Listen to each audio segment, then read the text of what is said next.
definitely, yeah.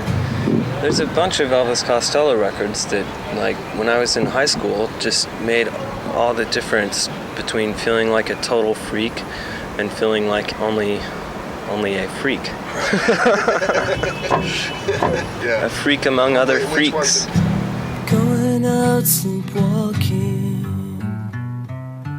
where mute memories start talking. Tell me how your very distinctive soft vocal style kind of emerged.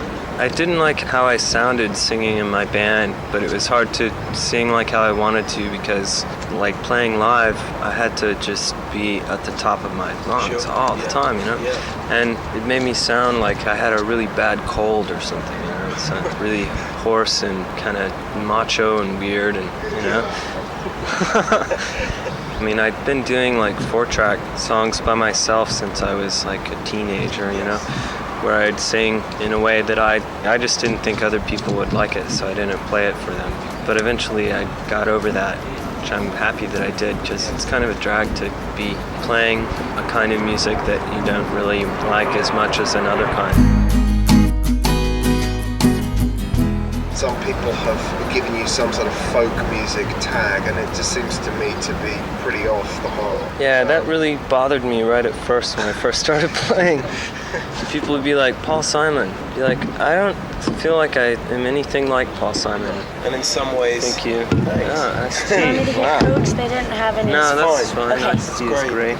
Thank you. How much of your writing about, well, let's not call them addicts, let's call them dependents. I mean, how much of that is based on subjective experience and how much is just based on being an observer?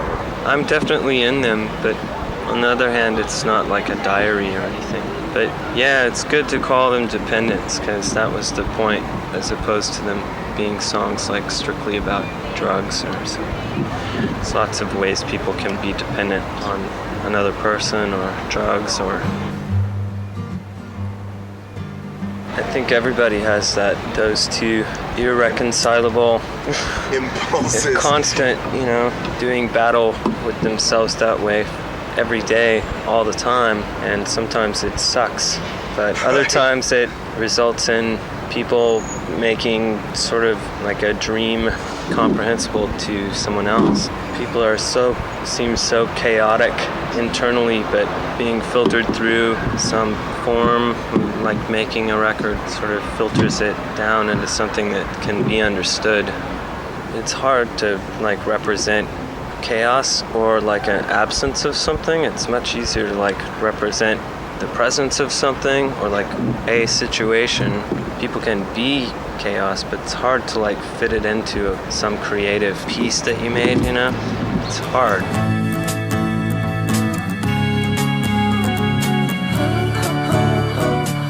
I mean, listening to Either Or, I was kind of struck by how well it does manage to sort of juggle sweetness and pain. Is it too easy to sort of say these songs are kind of melancholy, there's a sort of sorrowful quality to Elliott Smith's music?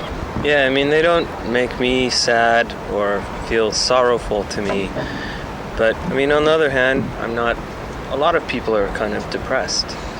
I mean, I'm happy some of the time and some of the time I'm not.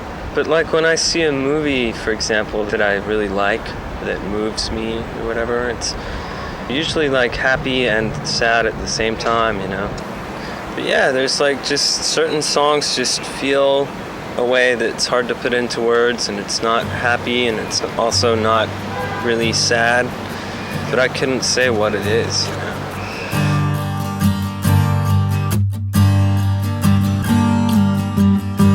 You've lived in some very different parts of America. I mean, sort of Dallas, Portland, Brooklyn is a kind of interesting, like triangle there.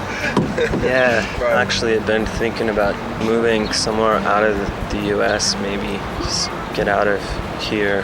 Whereabouts are you thinking of going? I don't know. I have no idea. Somewhere where people aren't so mad would be nice, but I don't know if there is anywhere like that. Who knows?